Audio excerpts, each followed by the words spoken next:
Àgẹ̀mọ apá kejì la mú wá fún yín. Ẹ kú dédé wò ní gbogbo ibi tẹ́ tí wọ́n wà tẹ̀sí wọn lórílẹ̀-èdè àgbáláyé. Ojú tó ń wà kò ní fọ́, bẹ́ẹ̀ sì ni ètò tó ń wà kò ní di láṣẹ Ọlọ́run bá. Lónìí sinimá ìtafẹ́ sọ̀rọ̀ lé lórí ó ní àpàkùlù rẹ̀ ní Àgẹ̀mọ apá kejì.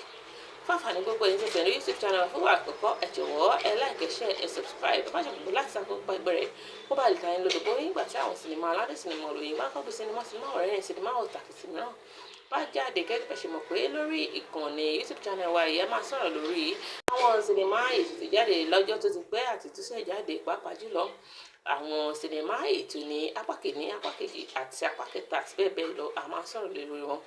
Tó bá jẹ́ pé ẹ fẹ́ wo sinimá ẹ lè rí wò lórí Aládé Revo Studio. Ibẹ̀ ni wọ́n ti ń ṣó rẹ̀ lọ́wọ́lọ́wọ́.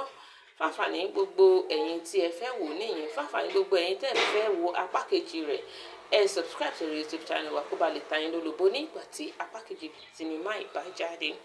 Gẹ́gẹ́ bẹ́ẹ̀ ṣe mọ̀ pé àwọn òṣèré gbáǹkọ́gbè ló kópa nínú rẹ̀, àwọn bíi Àbẹ̀ní Agbọ́n àti bẹ́ẹ̀ bẹ́ẹ̀ lọ.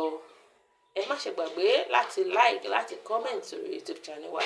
A ò ní rí jù báyìí lọ sí ìjọba mìíràn, ìrìn àjò wọ́n rí ó dàbọ̀ ó tún dìgbà mìíràn. Ire o.